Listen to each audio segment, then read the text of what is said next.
거룩하신 하나님 아버지, 오늘 이 자리에 하나님께서 아들 예수 그리스도를 통해 구원해 주신 저희들이 모이게 하신 것 감사합니다. 죄들의 용서를 허락해 주시고 하나님께서 의롭다고 하신 사람들이 되어 이렇게 정죄함 없이 성령님을 따르며 살 수 있도록 도와주시니 감사합니다. 물론 우리가 부족하고 약한 것을 인정합니다. 하지만 하나님께서 십자가에서 아들을 희생시키실 때 이미 우리를 영원한 구원으로 인도하시려고 작정하셨고 또 그것을 이루기 위해 날마다 긍휼 속에서 우리를 다뤄주심을 믿습니다. 이제 그리스도께서 다시 오실 것을 생각할 때 우리 마음과 생각을 새롭게 하면서 더 주님께서 구원해 주신 은혜들을 삶 속에 드러내기 원합니다. 저희들을 인도해 주시고 하나님께 영광이 되도록 이 시간 주장하여 주옵소서. 예수님의 이름으로 기도합니다. 아멘. 우리 다 같이 46장을요 2번 찬송하겠습니다. 46장 2번 찬송하겠습니다.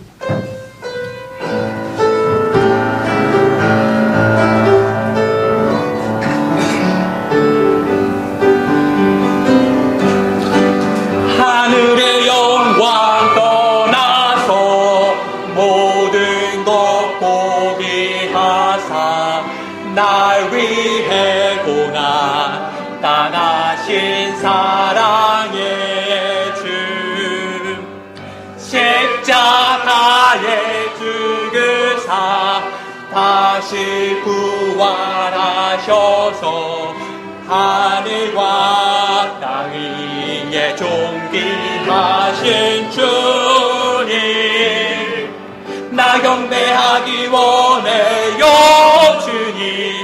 주님 날 소유 삼으셨네. 영원히 사랑해요. 날 위해 죽으신 나의 주님 내게 자유 주셨네. 나 목소리 높여서 경배합니다.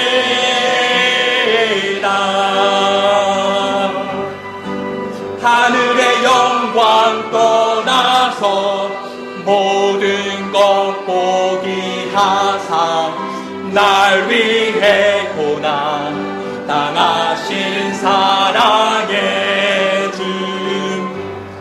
십자가에 죽으사 다시 부활하셔서 하늘과 땅 위에 존귀하신 주님 나 경배하기 원해요.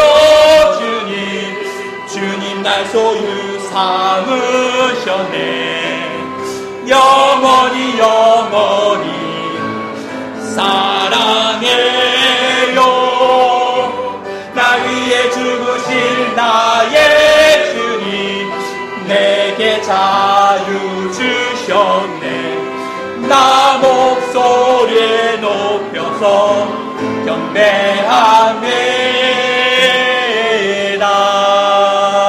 경배합니다. 계속 찬송가 87장 찬송하시겠습니다.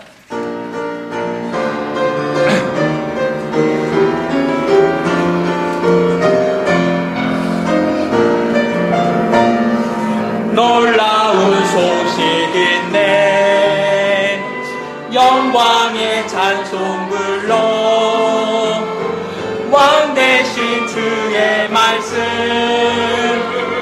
주 예수 다시 오리 다시 오리 다시 오리 아침이나 저녁에 어느 때든지 오시니 다시 오리 다시 오리 놀라운 날들이 곧 오리라 주 예수 다시 오리 꽃들과 소주비쳐 산들과 초원들도 천지가 소리 높여 주의 다시 오리 다시 오리 다시 오리 아침이나 저녁에 어느 때든지 오시리 다시 오리 다시 오리 놀라운 날들이 오노리라 주 예수 다시 오리 마침내 주 앞에서 시련은 다 지나고 왕관을 드리리라 주 예수 다시 오리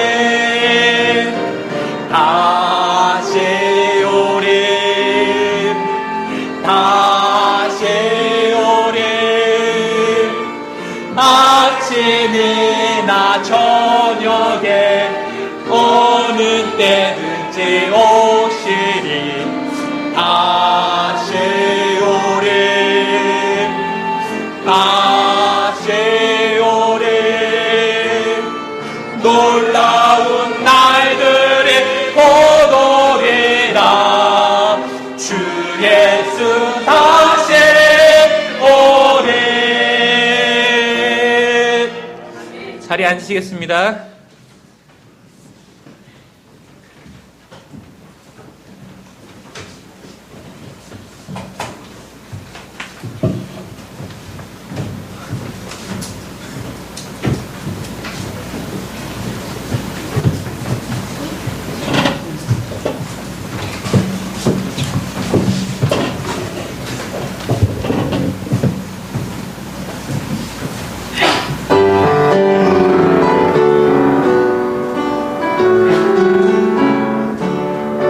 기도하는 이 시간 주께 무릎 꿇고 우리 구세주 앞에 다 나옵니다.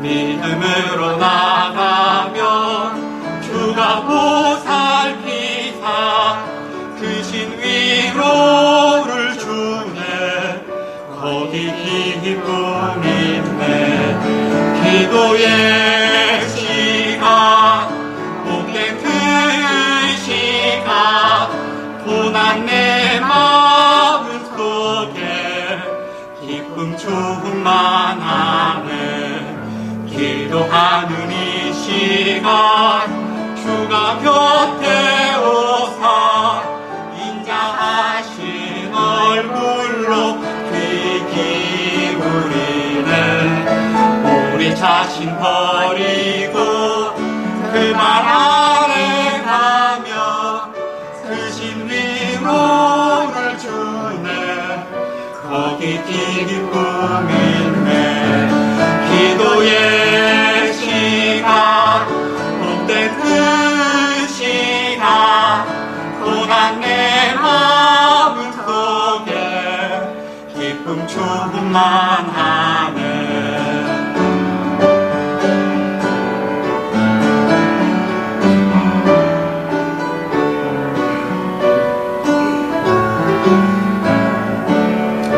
기도하는 이 시간 주를 의지하고 크신 은혜 구하면 꼭 받으리라 의지하는 마음에 근심 사라지니 크신 위로를 주네 거기 기쁨 있네 기도의 시간 복된 그 시간 고난 내 마음 속에 기쁨 충만하네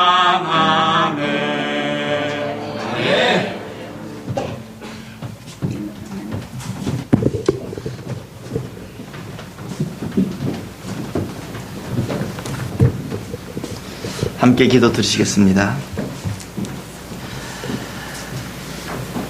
살아계신 하나님 아버지, 정말 멸망으로 갈 수밖에 없고 정말 죄들 속에서 뒹굴 수밖에 없는 우리를 창세전에 구원을 계획하시고 예수님을 이 땅에 보내주셔서 피 흘리시고 찢기시고 돌아가시고 묻히시고 다시 부활하게 해주셔서 우리를 구원해 주셔서 감사를 드립니다. 그리고 또 이렇게 이 땅에서 살아갈 때 또 말씀을 주시고 또 교회를 이룰 수 있도록 허락해 주셔서 또한 주님의 몸된 이 교회에 지체로 삼으시고 또 서로가 서로를 위해서 기도하고 세워주고 이 땅을 살아갈 때 힘을 주셔서 감사를 드립니다.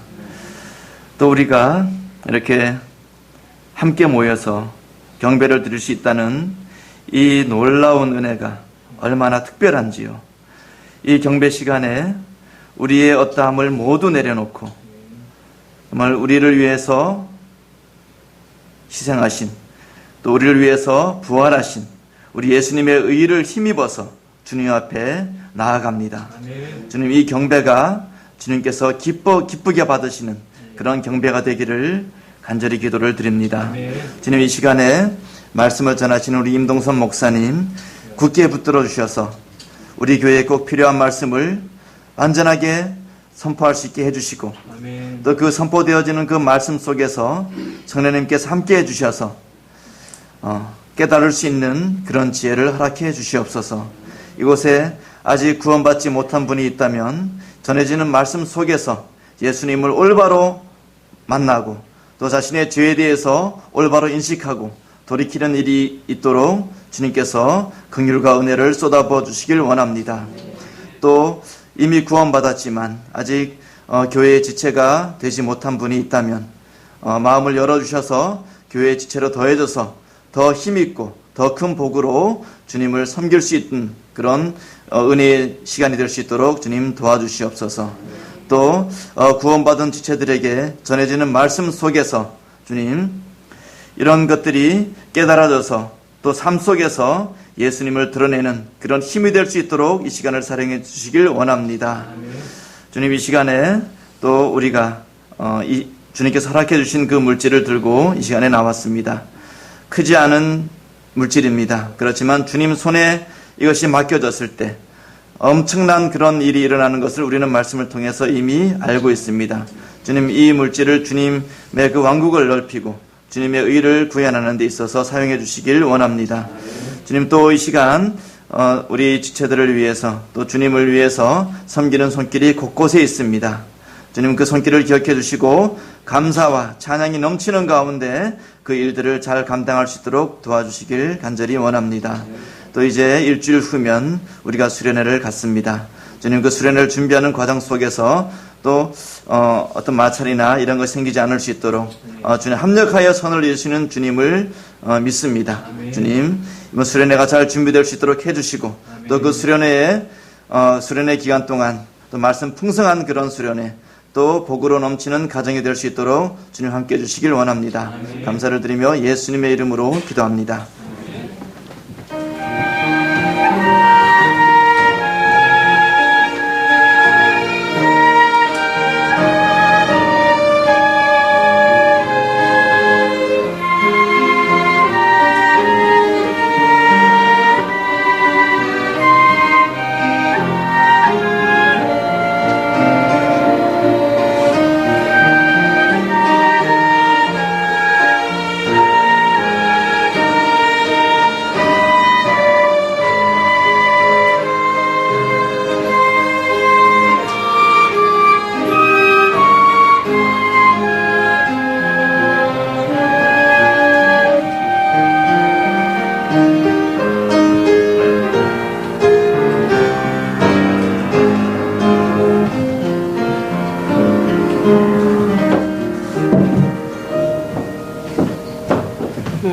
같이 주보를 살펴보겠습니다.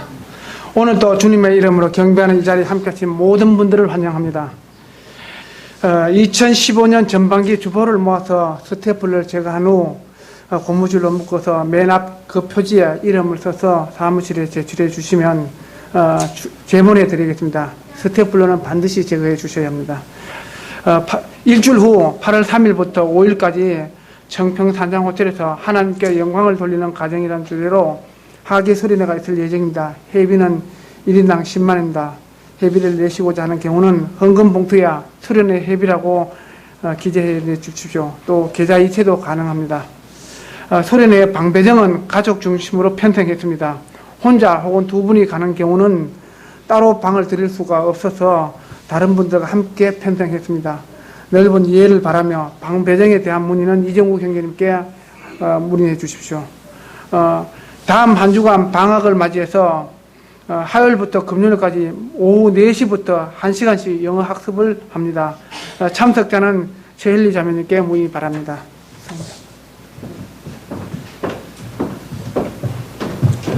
네, 우리 어르신들이 나와서 하나님께 찬양하겠습니다. 어르신들이 나오셔서. 네.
오늘 아침에 하나님 말씀은 창세기 2장 보겠습니다. 창세기 2장입니다.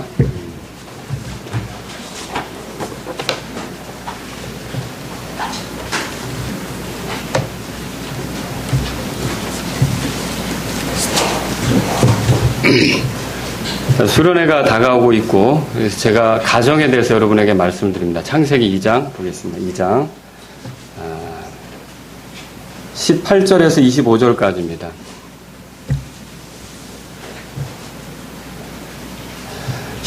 제가 읽습니다.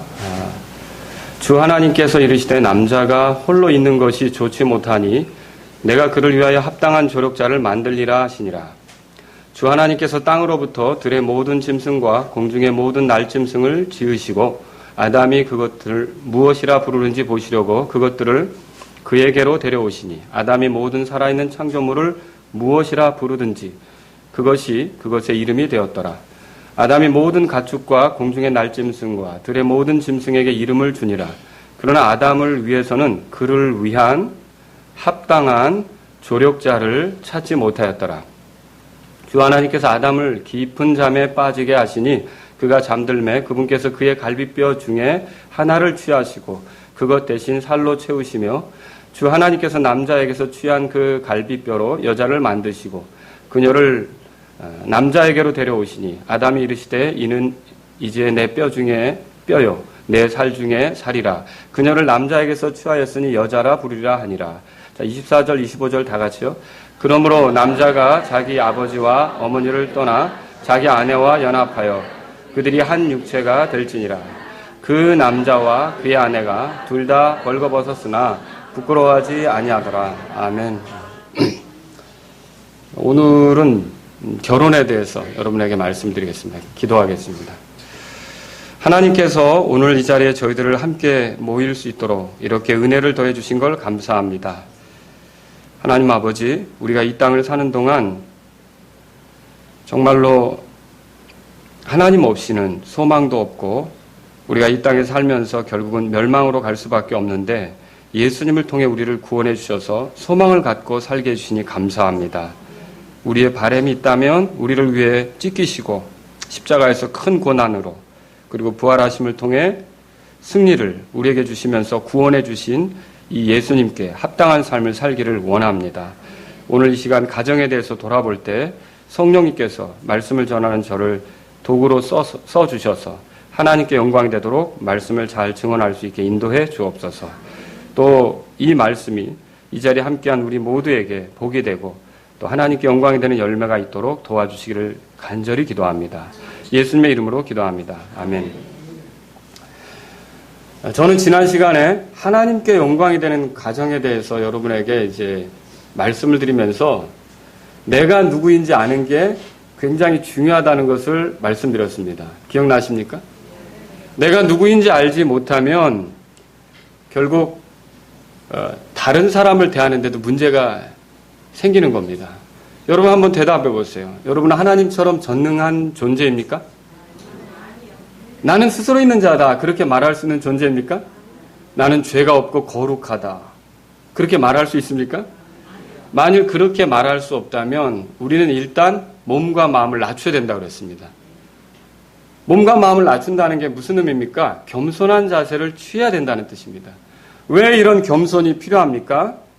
남을 나보다 더 낮게 여기지 않고는 좋은 관계를 유지할 수 없기 때문에 그렇습니다.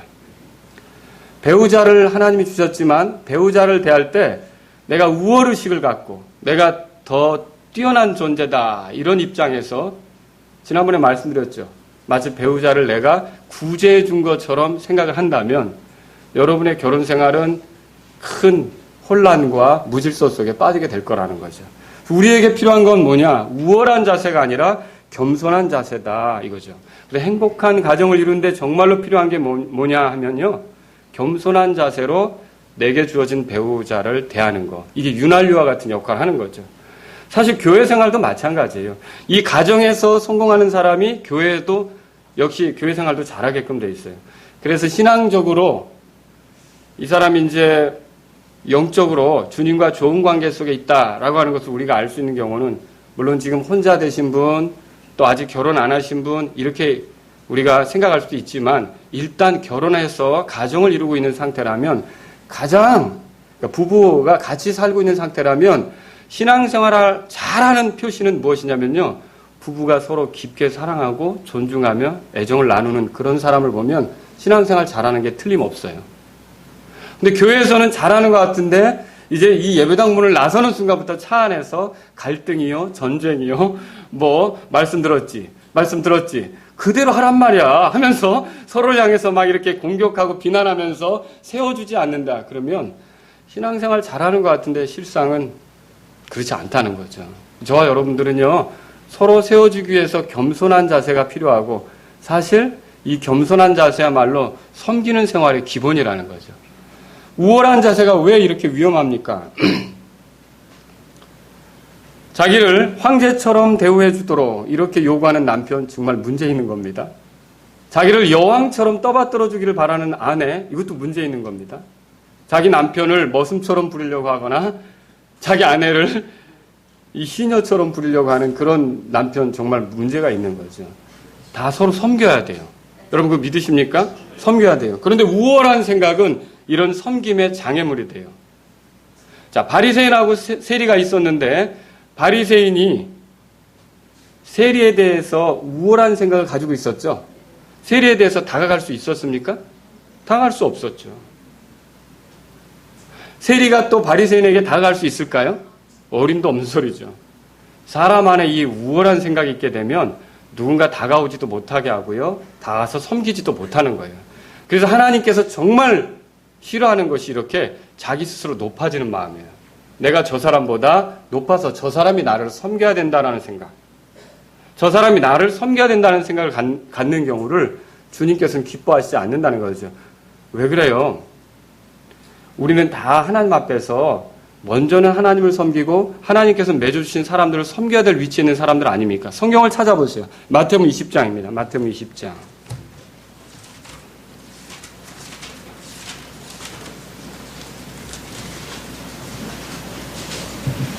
그래서 누구든지 스스로를 높이는 자는 낮아지고 낮추는 자는 높아지리라 그렇게 말씀하셨어요.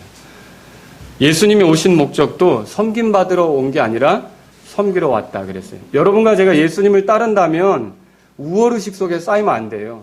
사실 뛰어나기로 말한다면 예수님보다 뛰어나신 분이 어디 있습니까? 거룩하기로 말한다면 예수님보다 거룩한 분이 어디 있어요? 능력으로 말한다면 예수님보다 능력 있는 분이 어디 있어요? 그런데 그런 탁월한 분이 자 어떻게 하셨어요? 사람들 대할 때 정말 어떤 나에게 다가오지 않는 사람들에 대해서 못마땅하게 여기고 그런 것보다 오히려 어떻게 했어요? 그들을 위해 기도했다고요. 그렇지 않습니까? 그들을 섬기려고 했고요. 사람의 아들이 온 목적은 섬김받으려 함이 아니라 섬기는 데 있었다고 말한다는 거죠. 여러분과 제가 예수님 따르는 사람 맞습니까? 그러면 이 교만한 자세, 우월한 자세가 아니라 섬기는 자세를 가지고 사는 것이 주님 따르는 것이라는 것을 알아야 된다는 거죠. 20장 28절 다 같이 읽겠습니다. 시작. 이와 같이 사람의 아들도 섬김을 받으러 오지 아니하고 도리어 섬기며 자기 생명을 많은 사람의 대속물로 주려고 왔느니라 하시니라. 예수님이 왜 왔다고요? 네, 섬기려고 오셨다 이거죠. 섬기려고 오셨다. 근데 제가 왜 이제 결혼에 대해서 말씀을 드리면서 이 섬김에 대해서 얘기를 하냐면 정말로 배우자를 섬기려고 하는 자세가 있을 때 그 가정이 원만하게 하나님께 영광이 되는 그런 그 관계를 이룰 수가 있고요. 주변의 사람들에게 복이 되는 그런 부부로서 입증이 될 수 있다는 걸 믿으시기 바랍니다. 섬기는 자세가 필요하다는 거죠. 섬기는 자세. 자, 오늘 그래서 저는 결혼 제도를 여러분하고 같이 살펴보려고 하는데 결혼을 준비하는 사람들 혹은 이미 결혼한 사람들, 결혼할 자녀를 두고 있는 사람들, 언젠가는 결혼해야 될 사람들은 이 말씀을 한번 좀 잘 들어보시면 좋겠습니다.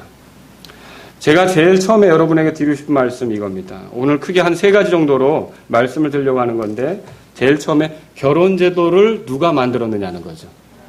누가 만들었습니까? 하나님께서 만드셨다는 걸 믿으십니까? 결혼이 중요하게 다루어져야 되는 이유가 여기 있는 겁니다. 이거는 인간 사회에 많은 모임이 있고 많은 조직이 있는데 하나님께서 사람에게 제일 먼저 주신 관계, 그거 얘기하면 선후배 관계도 아니고요. 부모 자식 관계도 아니고요. 어떤 관계예요, 그러니까? 부부 관계예요. 결혼 관계를 제일 먼저 허락하셨어요. 이게 상당히 이게 중요한 위치에 있는 겁니다. 하나님께서 우리에게 주신 매우 중요한 관계다라고 하는 것이죠. 그래서 결혼을 여러분이 중요하게 다룬다면 어떤 클럽에 회원 가입하는 것과는 다르게 생각해야 돼요.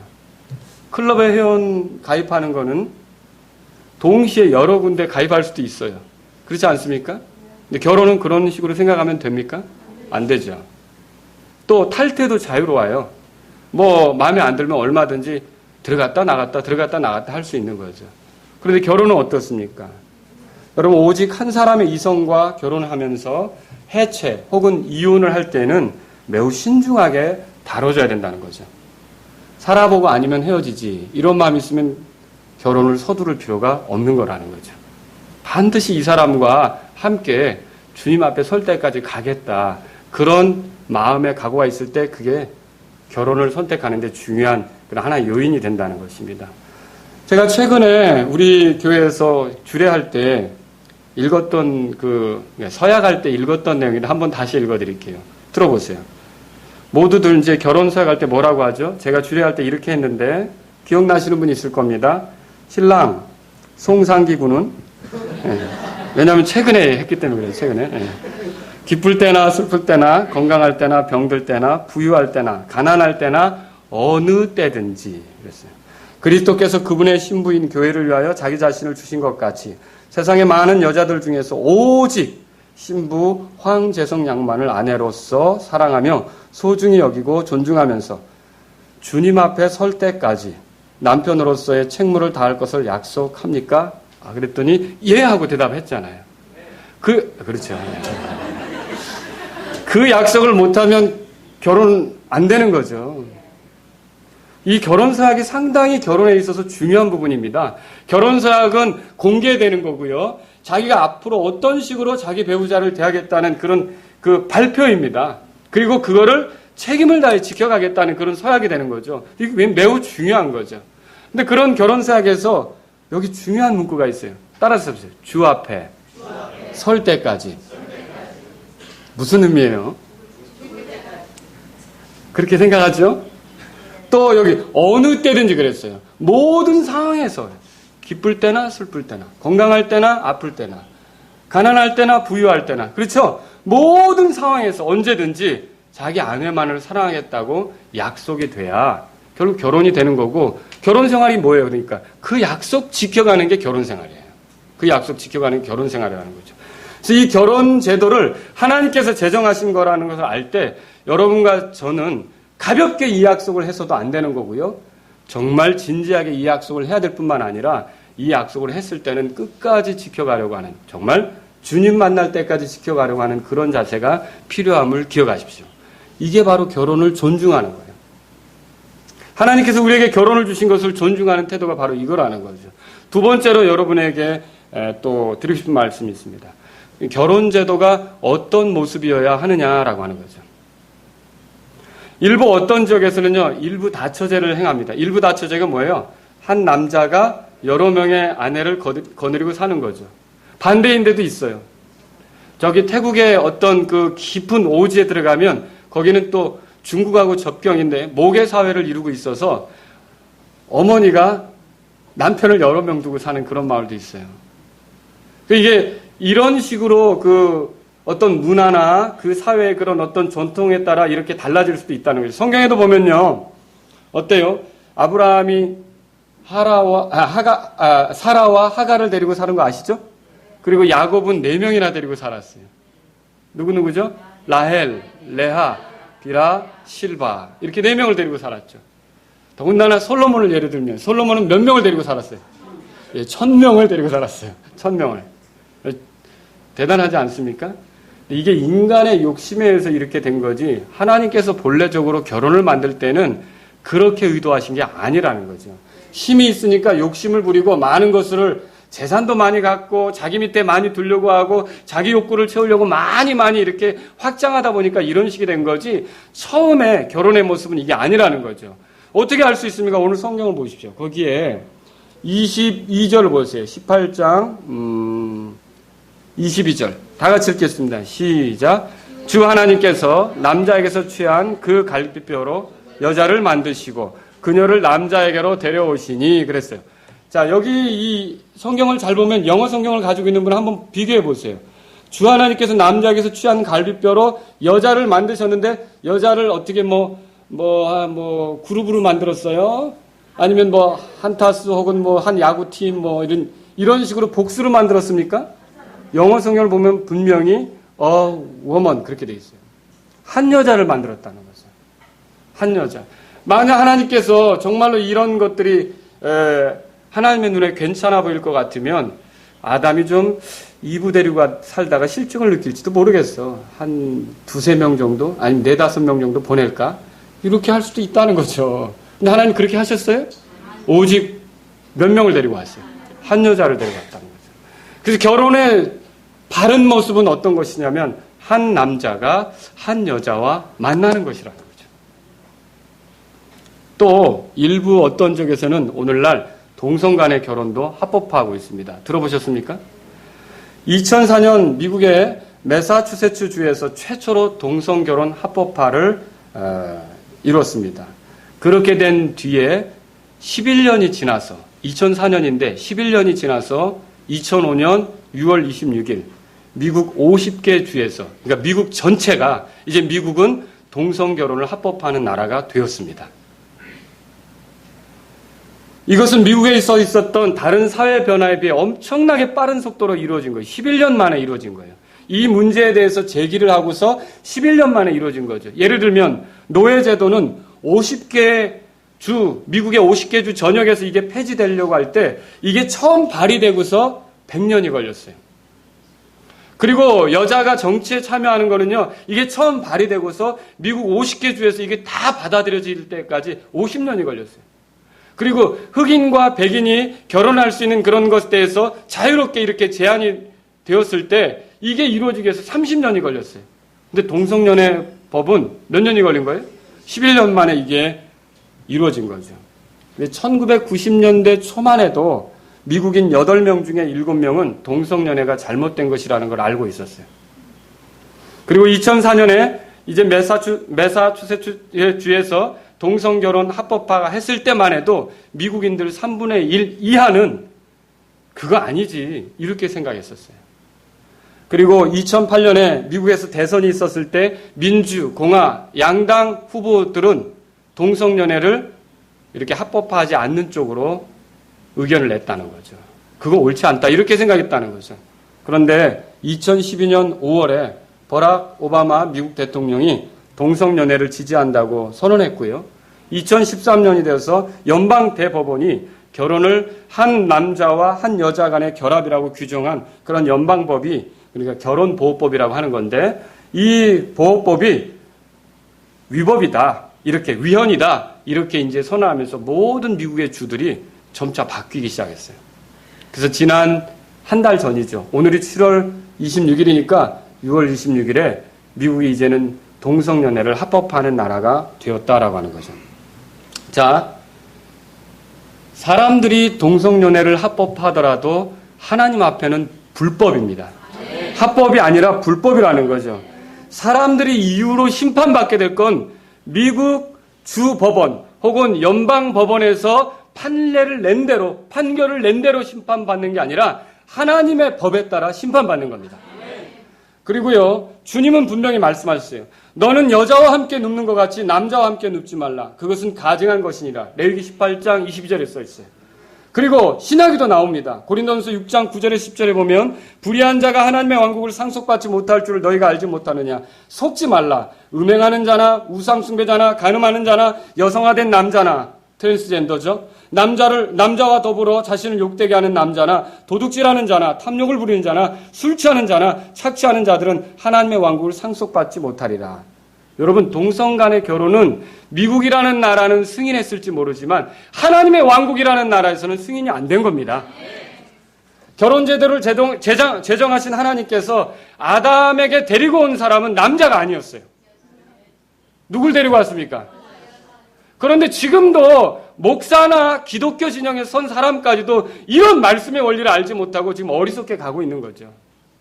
모든 사회가 하나님의 심판에 직면할 때 극에 달하는 도덕적 그런 그 패단이 뭐냐? 도덕적으로 문란해지고 심각해지는 게 뭐냐? 성적으로 타락하는 건데 그 성적으로 타락하는 그 끄트머리에 뭐가 있느냐면 동성연애가 있는 것입니다.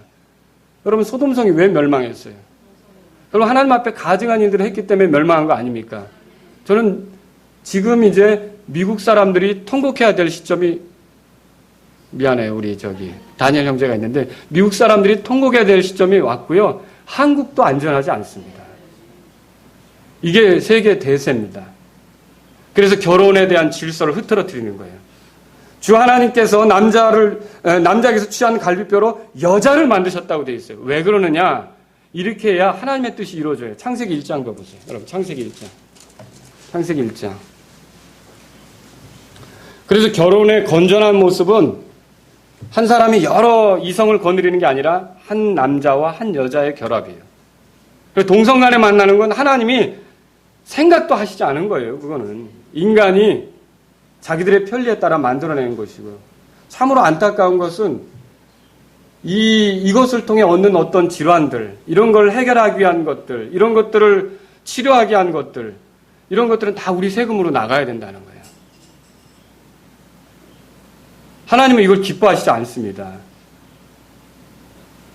동성애자가 방송에서 나와서 하는데 하루에 12번 내지 15번을 화장실을 간대요. 여러분, 소변이 찔끔찔끔 나오는 거 있잖아요. 그게 요실금이라면 변 조절이 안 되는 게 변실금이에요. 그런 문제로 고통을 받고 있어요. 치료도 안 돼요, 그거는. 왜 그런 어리석은 일로 나아가느냐는 거죠. 한번 보세요. 창세기 1장 27절에 보세요. 이처럼 하나님께서 자신의 형상으로 사람을 창조하시되 하나님의 형상으로 그를 창조하시고 그들을 남성과 여성으로 창조하시니라. 그렇게 되어 있죠. 28절 다 같이 읽겠습니다. 시작. 하나님께서 그들에게 복을 주시고 하나님께서 그들에게 이르시되 다산하고 번성하여 땅을 채우라. 땅을 정복하라. 또 바다의 물고기와 공중의 날짐승과 땅 위에서 움직이는 모든 생물을 지배하라 하시니라. 다산하고 번성하라 그랬어요.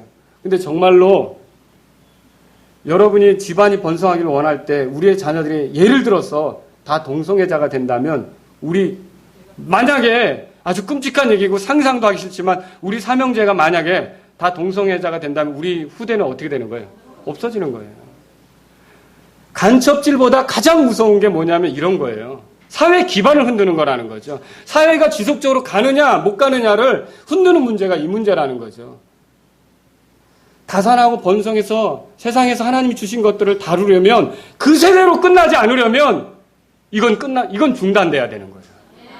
계속해서 하나님이 주신 것을 관리하고 다뤄가면서 우리의 후세대에게 좋은 것들을 물려주려면 이런 일들이 세상에서 권장되고 이렇게 된다면 여러분 그거 있을 수 없는 거예요. 기대할 수 없는 거라는 거죠. 그래서 결혼의 올바른 모습은 다른 게 아니에요. 여러분이 세상에서 자꾸만 듣는 소리로 혼란스러워질 수 있어요. 물론 우리는 그런 사람들을 위해서도 기도해야 됩니다. 여러분들이 지난주에 말씀드린 것처럼 바리새인이 세리를 대하듯 그런 식으로 대해서는 안 된다는 거죠. 하지만 그런 죄들이 우리 사회에서 사라지도록 기도하셔야 된다는 거죠. 복음을 전해서 그런 일들을 하던 사람들도 고린도전서 6장에 보면요. 한번 보세요. 고린도전서 6장. 아까 읽었지만 과거에 고린도 교회 성도들도 그런 일에 빠져 있었어요. 과거에 9절을 보세요.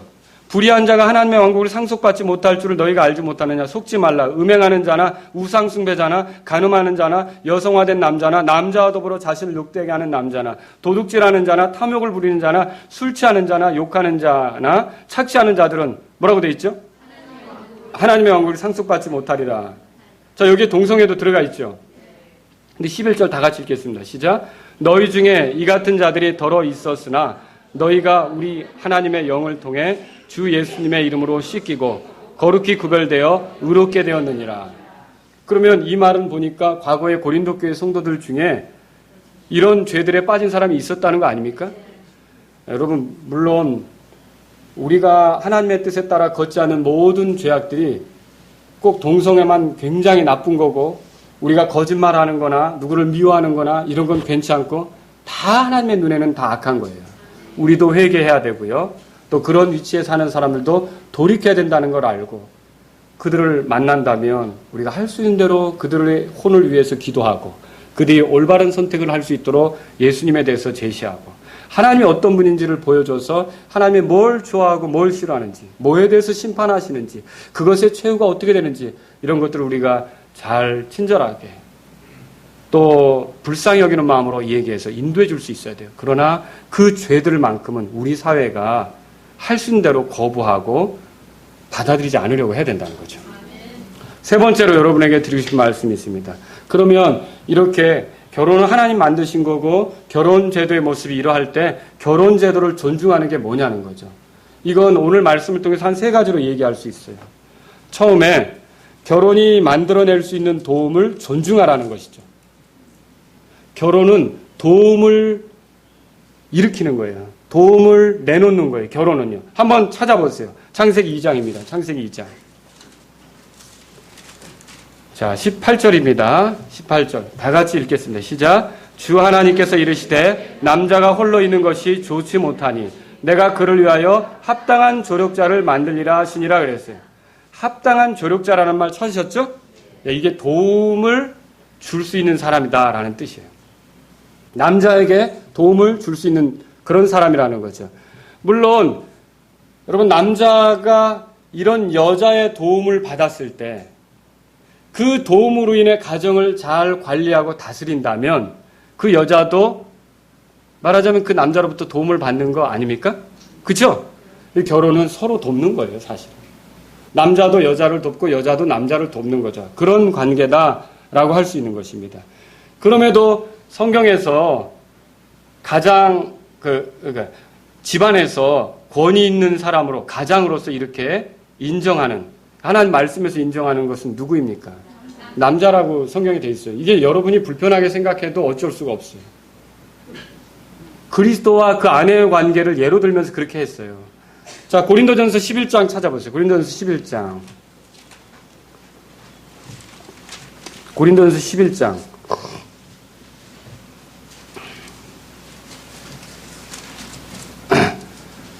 9절입니다. 다 같이 읽겠습니다. 9절 시작. 남자가 여자에게서 창조되지 아니하고 여자가 남자를 위하여 창조되었나니. 와, 이거 정말 이거 참 파버리고 싶은 구절일 수도 있어요. 여자분들은. 아, 진짜 이런 하나님께서 이런 말씀하시다. 요것만 싹 오려서 뭐 백테이프로 붙이던지 하고 싶은 그런 구절일 수도 있는데 이게 성경에 나와요. 자, 디모데전서 2장 펴보겠습니다. 디모데전서 2장. 사도 바울이 이 디모데전서를 쓸 때쯤에는 거의 신앙생활 많이 하고 주님 만나기 전이죠. 자, 2장 11절 보세요. 여자는 전적으로 복종하며 조용히 배울지니라. 오직 나는 여자가 가르치거나 남자에게 뭐라고 돼 있어요? 권위를 행사하는 것을 허락하지 아니하노니 다만 조용할지니라. 이는 아담이 먼저 지어지고 그 뒤에 이브가 지어졌으며 또 아담이 속지 아니하고 여자가 속아 범법 가운데 있었기 때문이라. 그렇죠? 와, 이것도 좀 충격적인 얘기가 될 수 있습니다. 에베소서 5장 보세요. 에베소 5장. 에베소 교회에 보내는 편지입니다. 에베소 5장. 23절 보세요. 22절. 자, 여자분들 한번 다 같이 읽을까요? 22절 시작. 아내들아, 너희 남편에게 복종하기를 주께 하듯 하라. 주님이 누구예요? 우리가 따르고 순종해야 될 분 아닙니까? 누구예요? 우리의 구원자이잖아요. 예수님 아닙니까? 근데 남편을 대할 때 누구처럼 대하라고요? 야, 근데 이제 저한테 와서 그럴 수도 있어요. 예수님 같아야지요. 이럴지도 몰라요. 그런데 뭐 그렇든 저렇든 성경의 말씀 뭐라고 말합니까? 그렇게 죽게 하듯 하라는 거죠. 그렇게 한 예표가 있었죠. 베드로 전서 3장 보면 사라가 어떻게 했어요? 믿음의 여자로서 믿음의 여자들의 조상이 되는데 아브라함이 되게 미련한 짓을 했잖아요. 그런데도 어떻게 했어요? 주로 알고 따랐다. 그게 바로 믿음의 여자들이 보여줘야 될 모습이다. 이렇게 베드로전서 3장에서 1절, 7절까지 보면 그 내용이 나온다고요. 여러분 아시죠? 지금 남편들 굉장히 신나하는 것 같은데요. 여기 보세요. 23절에 이는 다 같이 시작. 이는 남편이 아내의 머리됨이 그리스도께서 교회의 머리 되신 것 같기 때문이라. 그분은 그 몸의 구원자시니라. 그게 뭐예요? 남편이 머리예요? 아내가 머리예요? 남편이 머리라고 성경에 말하고 있다는 거죠. 헤더예요. 헤더. 머리죠. 그럼 여자는 뭐예요? 헬퍼예요. 돕는 자라는 거죠. 돕는 자. 분명히 이 관계를 명확하게 하고 있어요. 그래서 이제 남자들이 좀 우쭐댈 수 있기 때문에 제가 이제 이 말을 하려고 하는 거예요. 사실 여러분은 뚜껑을 열고 보면 여자가 도와주지 않으면 아무것도 아니라는 거죠. 자기 혼자 리더십 하려고 자기 혼자 똑똑하면 무슨 소용이 있어요? 그죠? 이거는 뭘 얘기하는 거냐면 하나님께서는 이 여자를 돕는 자로 주시면서 너 스스로 모든 걸 해나갈 수 없어서 너의 형편이 어떤지를 알기 때문에 여자를 주는 거다. 이 여자를 존중하고 여자를 사랑하면서 여자의 조력을 받아들여서 옳게 판단해서 옳게 권위를 행사하라. 이런 뜻으로 여자를 주는 거라는 거죠. 그러니까 자기가 머리라고 해서 여자를 무시하고 제멋대로 가면 올바르게 하나님 뜻 받아들인 겁니까? 어림없는 소리죠. 정말로 여자의 조력이 없이는 남자가 온전한 처신을 할 수 없다면, 이야, 여러분, 삼국지 같은 데도 자기 참모 같은 경우 지혜롭게 조언하는 사람을 잘못 다루다가 전쟁에서 패한 사람들 많아요. 그렇죠? 내게 정말 이 또 아내는 어떻게 조언을 하겠습니까? 어떻게 돕겠습니까? 예를 들어서 이 아내가 내 직장의 여직원이었어요. 결혼하기 전이라고 생각해 보세요. 그러면요, 딱 퇴근 시간 되면 어떻게 할까요? 사장님, 저 가야 되는데요. 그러겠죠? 일은 쌓여 있어요. 미스 김 조금만 더 해줬으면 좋겠는데 저 약속 있어요, 사장님. 이럴 수 있다고요. 그죠? 근데 결혼을 했어요. 결혼을 하면 일이 많이 쌓이는데 여자가 남편님 저 가야 되겠는데 이렇게 할까요? 어떻게 할까요? 빨리 끝내고 같이 가고 싶어 하죠. 거기에 봉급받으니까 일하는 거예요? 사랑하니까 일하는 거예요? 사랑하니까 일하는 거죠. 사랑하니까 일하는 거죠. 그렇죠? 자, 이렇게 사랑으로 조언을 하는데 얼마나 귀한 조언을 할 수 있느냐는 거죠. 근데 이런 조언을 무시해요? 이런 조언을 외면해요? 그래서 권위를 남용하면서 제왕처럼 군림하려고 하는 남자들은 좀 잘못 생각하고 있는 거죠. 또 우월의식이나 갖고 여자를 부리려고나 하는 거 잘못 생각하고 있는 거죠. 아내의 도움 없이 좋아지기를 바란다. 하나님 그거 알고 있어요. 그게 안 되기 때문에 너 좋아 보이지 않다. 그래서 조력자를 주는 거예요. 조력자가 누구예요? 아내잖아요. 아내. 그래서 진짜 제대로 이 말씀을 이해한 남자는 야, 내가 혼자 안 되는구나. 일단 겸손해요. 그래서 아내가 도와주려고 해요. 그럼 어떻게 해요? 아내의 도움을 존중하고 귀하게 여기고 들으려고 하고 그리고 아내와 같이 풀어가려고 하고 자기 멋대로 하지 않고 이런 것이 바로 이 말씀을 받은 자의 태도라는 거죠. 또 머리라고 하니까 감히 어디서 예를 들어서 말이죠. 뭐 여자가 이 조언을 하려고 하니까 간섭하지 마! 뭐 이런 거 있죠. 우리 교회 자매님들은 안 들어보셨을 것 같아요. 이런 소리. 그렇죠? 근데 바깥에는 많이 듣고 살아요. 간섭하지 마! 이런 거 있죠. 그리고 뭐 또 잔소리네! 뭐 이런 거 있죠. 여자가 얘기 좀 해주면. 그리고요. 가정에서 중대한 결정에 대해 아내를 배제시키는 거. 이거 다 잘못이에요. 물론 해답도 아닌 비난, 불평으로 짜증내는 여자의 잔소리는 해로운 독이 됩니다. 근데 남편을 진정으로 돕고자 해서 협력자가 되고 도움이 된다고 하면 그거 물리치는 남자가 성경적으로 안 하는 거예요. 바보같이 하는 거죠. 어리석게 구는 거라는 거죠. 그래서 좋은 머리는 다른 게 아니에요. 좋은 머리는 좋은 협력자를 알아보고 존중하고 사랑하고 귀하게 여기서 그 도움을 받아들여 자기 멋대로 하지 않는 게 좋은 머리가 되는 거죠. 그런 거예요. 예. 아멘, 아멘. 우리 형제님, 아멘입니다. 그래서 그 가장을 잘 도울 수 있는 사람은 누굽니까, 여러분? 아내예요. 예, 형제님들 한번 말씀해 보세요. 그래, 당신 없이 내가 뭘 하겠어? 라고 좀 아내한테 좀 이 시간에 좀 손 좀 잡아주시면서 얘기해 보세요. 나같이 부족한 사람을 돕겠다고 옆에 있는데 참 당신 없으면 난 아무것도 아니야. 고마워. 예. 가장을 잘 도울 수 있는 사람은 아내입니다. 좋은 결혼 생활 하려면요. 남편의 부족한 면을 보았을 때 놀라지 않아야 되는 거죠. 어차피 그럴 줄로 알고 내가 옆에 있는 거예요. 돕는 거예요, 사실. 그런 거라는 거죠. 그래서 결혼 생활에 힘들어질 수밖에 없는 건 남편의 약간의 문제가 드러날 때마다 충격을 많이 받는 거죠. 그럼 결혼 생활이 어려워질 수밖에 없어요. 아, 하나님께서 이 남편의 부족함으로 인해 나를 옆에 두셨다. 내가 이걸 잘 도와서 더 온전하게 살아가도록 그렇게 도와야겠다. 그렇게 한다면 여러분은 아내로서의 역할을 잘 하는 것이라는 거죠. 근데 여러분 또 오해하시면 안 됩니다. 돕는다는 것, 협력한다는 것이 단지 뒤치다거리나 하고 다니는 것이라고 생각하면 안 돼요. 그렇게 보일 때도 있어요. 근데 진정한 도움은 뭡니까? 그 도움으로 인해 사람이 변화되는 거예요.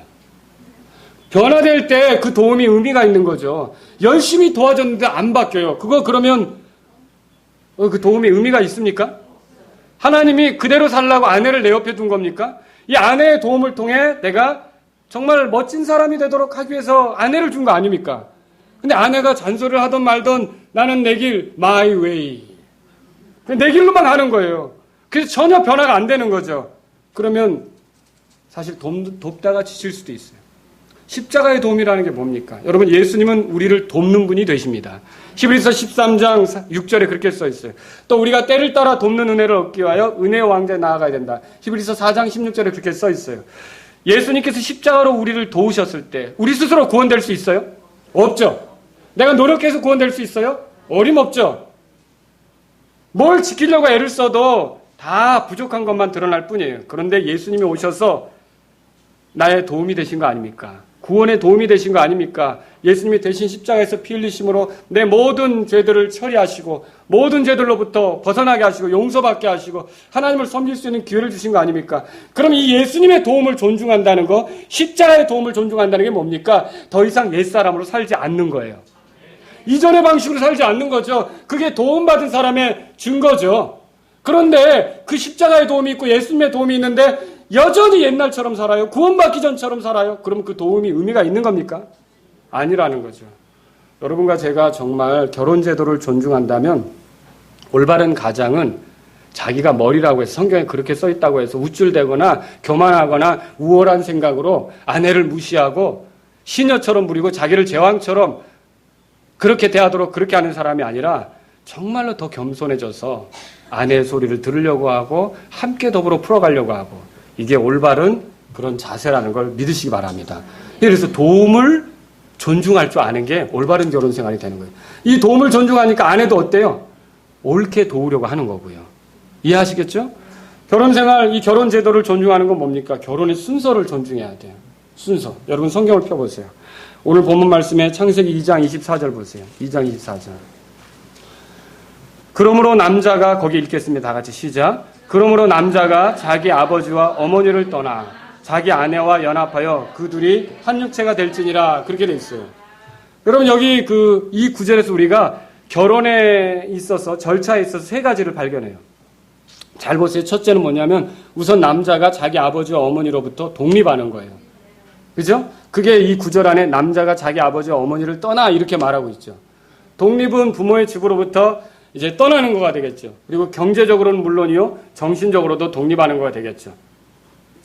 그래서 이제 결혼은 누가 하는 거냐면 계속 아버지에게 손 벌린다. 그러면 안 되죠. 더 있어야 되죠, 더. 그죠?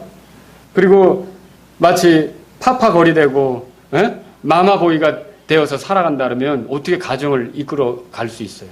그러니까 부모님들은 그냥 좋은 사람 만나 결혼한다 요 생각만 할 게 아니라 독립준비를 시켜야 돼요. 독립운동을 시키란 말이에요. 독립운동을. 그래서 자녀들이 스스로 자기 인생을 살아가면서 결혼했을 때 요즘 무서운 게 뭐냐면 대학 가는 공부 좋아요. 취직 공부 좋아요. 그런데 정말로 아빠로서 살아가는 법, 엄마로서 살아가는 법, 남편으로 살아가는 법, 아내로서 살아가는 법 이런 것도 좀 우리가 성경을 통해 자녀들에게 가르쳐줘야 된다는 거죠. 이런 건 없어요. 그냥 오로지 좋은 대학이에요. 좋은 대학. 그냥 오로지 좋은 직장이에요. 많이 버는 거죠. 여러분 가정이 기본이라는 거죠. 가정이 기본이에요. 믿으십니까? 그래서 제일 먼저 주어진 관계가 이 관계라고 지금 성경을 통해 보잖아요. 그래서 독립 준비를 시켜야 돼요. 그리고 독립할 때쯤 되면 가정을 이룰 수 있는 이제 준비가 된 거예요. 두 번째는 뭡니까? 다음으로 남자가 자기 아내와 결혼하는 거예요. 이 구절 보세요. 지금 읽은 24절에서 남자가 이제 건너뛰면 자기 아내와 연합하여 그렇게 볼 수 있죠?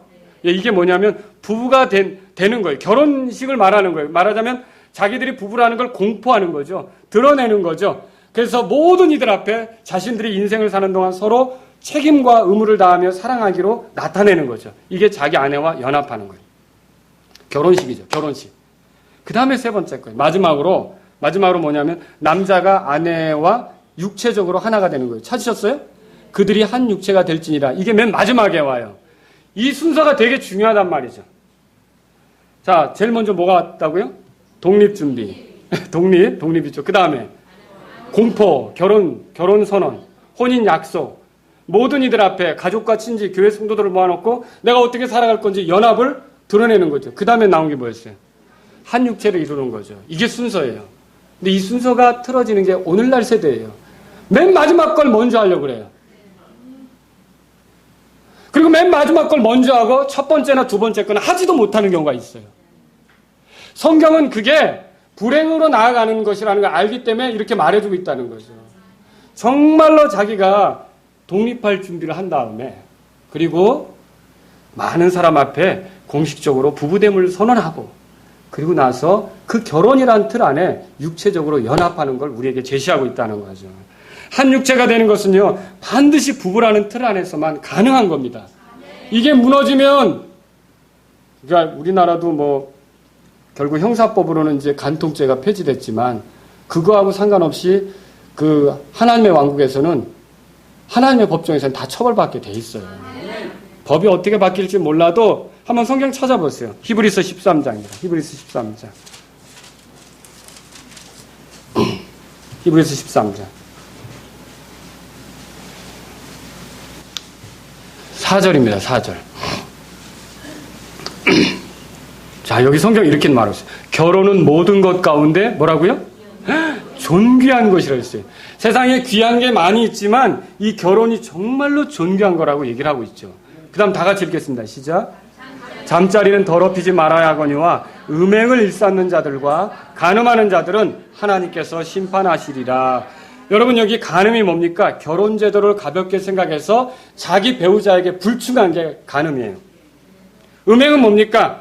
결혼 관계가 아닌 상태에서 부도덕한 일을 하는 모든 게 다 음행이에요. 이게 다 결혼을 모독하는 거죠. 결혼을 모독하는 건 결혼 제도를 인간에게 선물로 주신 하나님을 모독하는 것이 되는 거죠. 저와 여러분들은 이런 식으로 살지 않고 결혼의 순서, 결혼의 질서를 존중할 수 있기를 바랍니다. 이게 행복하게 되는 길이에요. 세 번째로 결혼 관계 안에서는 투명해야 합니다. 여러분 오늘 본 말씀 보세요. 창세기 2장 25절. 다 같이 읽겠습니다. 시작. 그 남자와 그의 아내가 둘 다 벌거벗었으나 부끄러워하지 아니하더라 그랬어요. 둘 다 벌거벗었지만 부끄러워하지 않았다 그랬어요. 완전한 투명성이 있어요. 덮어서 가릴 것도 필요 없어요. 수치심을 느낄 만한 것도 없는 거예요. 숨길 것도 없고요. 정직하게 투명하게 나아가는 게 부부관계라는 거죠. 부부 사이에서 숨기는 것이 있어서는 안 됩니다. 아내 모르게 연락하는 여자의 넘버, 폰 넘버 이런 거 있으면 안 되죠. 아멘 하셔야죠, 형제님들. 아멘이죠. 당연히. 그죠? 또, 여기 보면 반대로 아내들도 마찬가지예요. 남편 모르게 집안의 재산을 이제 솔솔 털어가지고 어디다 몰래 투자하다가 돌려받지도 못하고 꽉 맞는 그런 사태. 이런 게 생기면 안 된다는 거죠. 부부간은 어때요? 항상 열려 있어야 돼요. 평생 서로 열려 있어야 잘 돕고 도움을 받아 온전하게 된다는 걸 믿으시기 바랍니다. 가장 가까운 사이일수록 투명해야 되는 거 아닙니까?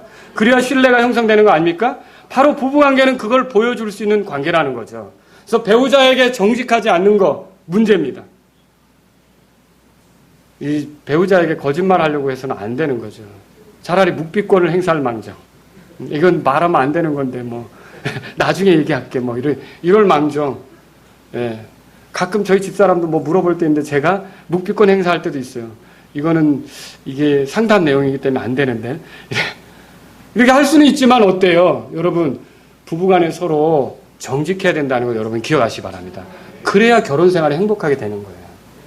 근데 이거를 지켜가지 못하면 다 깨지게 돼 있죠. 오늘 말씀을 정리합니다. 한 남자든 한 여자든 그 결혼이라는 틀을 넘어서 육체적으로 가까워지는 거 하나님 기뻐하십니까? 아니에요. 배우자에게 불충한 육체적 관계는 간음이고 배우자가 아닌 다른 사람과의 그 부도덕한 관계는 음행이라고 그랬는데 이런 것들을 하나님께서 심판하신다 그랬어요. 세상 법정에서 심판 안 할 수도 있어요. 하나님께서 심판하신다고 했다고요. 우리가 하나님을 두려워하면 내 배우자에게 불충한 행동, 왜 불충한 행동을 하냐고요. 나에게 선물로 주신 아내인데 왜 그걸 아프게 하고 마음 아프게 하고 힘들게 하냐고요. 내 배우자를 즐겁게 해서 나를 잘 돕게 해야지. 그래서 여러분 그 교회에서 신앙생활 잘하는 거는 다른 게 아니에요.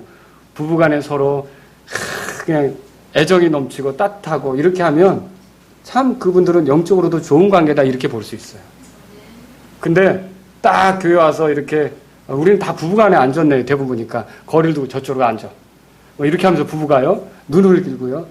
헌금 줘봐 하면서 서로 그러면 앞에 나와서 대표 기도해도 그 문제가 있는 거예요. 자기 아내를 따뜻하게 존중하고 살피지 못한다면 머리된 의미가 없는 거죠.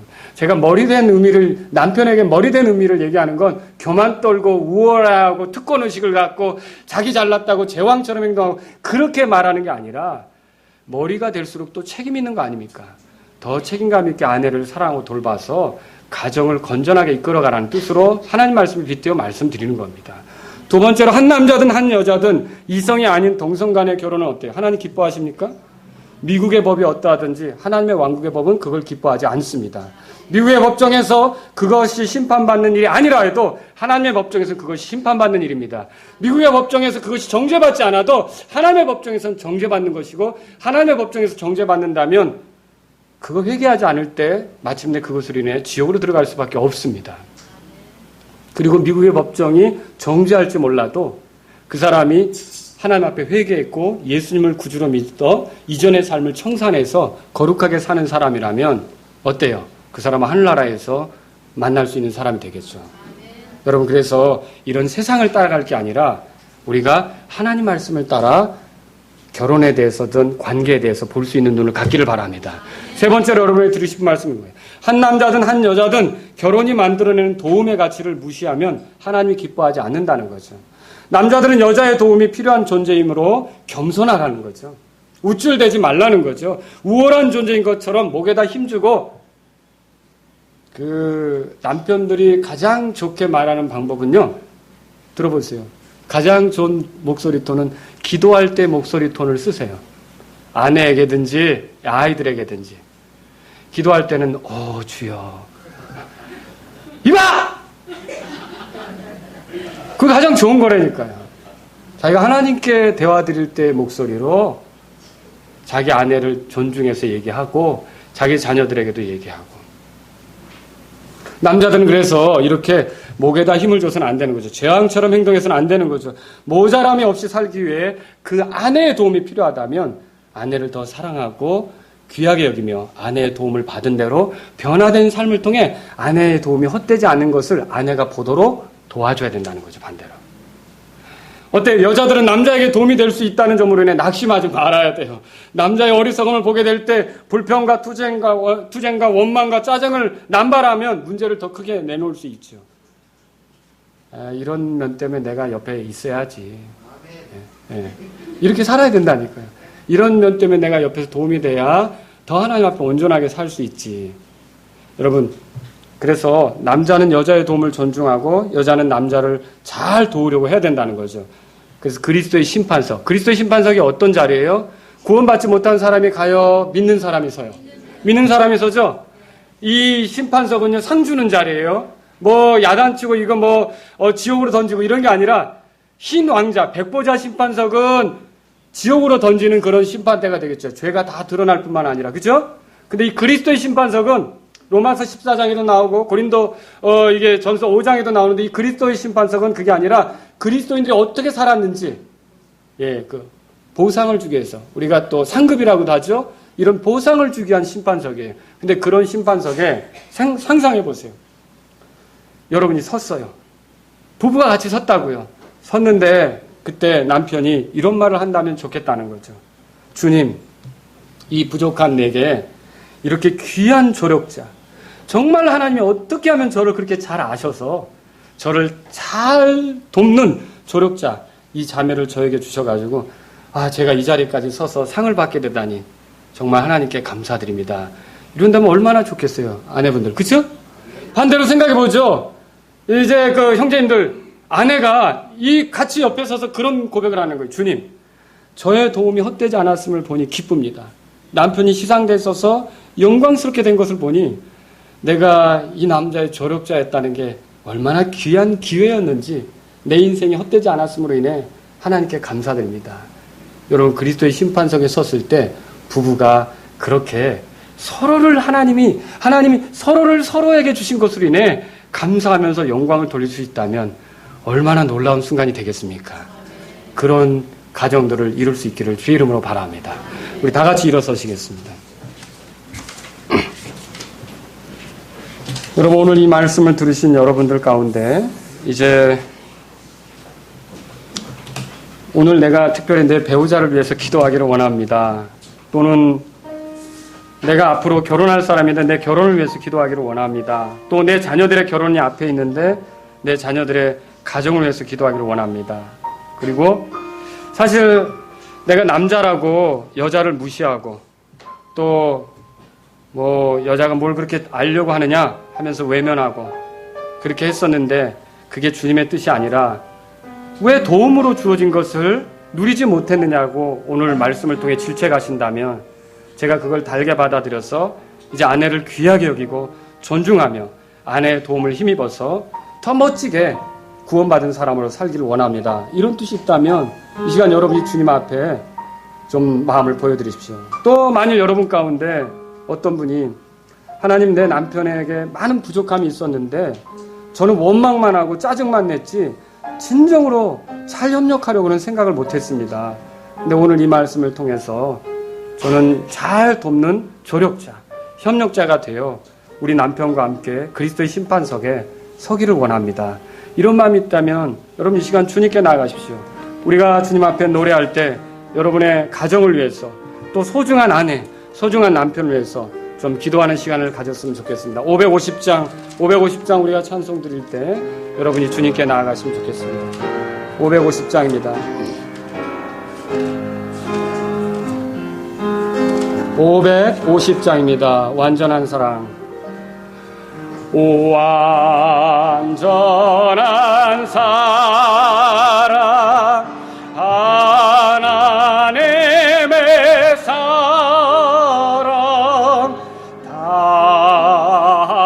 담이 사랑에 겨워 둘 한 몸 되어 보람에 깨살라 손 모아 주님 앞에 빕니다. 온전한 생활 하게 하옵소서. 믿음과 소망 사랑 가지고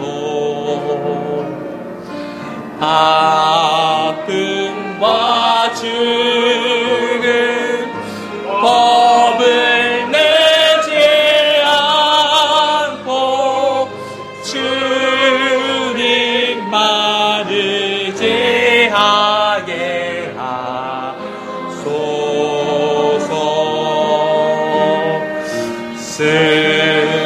슬픔을 이겨 기쁨 주옵시고 아픔을 없애 평화 내리사 사랑의 아침 환히 동터오는 행복한 나날 되게 하소서. 하나님 아버지, 우리가 구원받고 이 세상을 사는 동안 옳게 가도록 하기 위하여 하나님께서 교회를 선물로 주신 거 감사드립니다.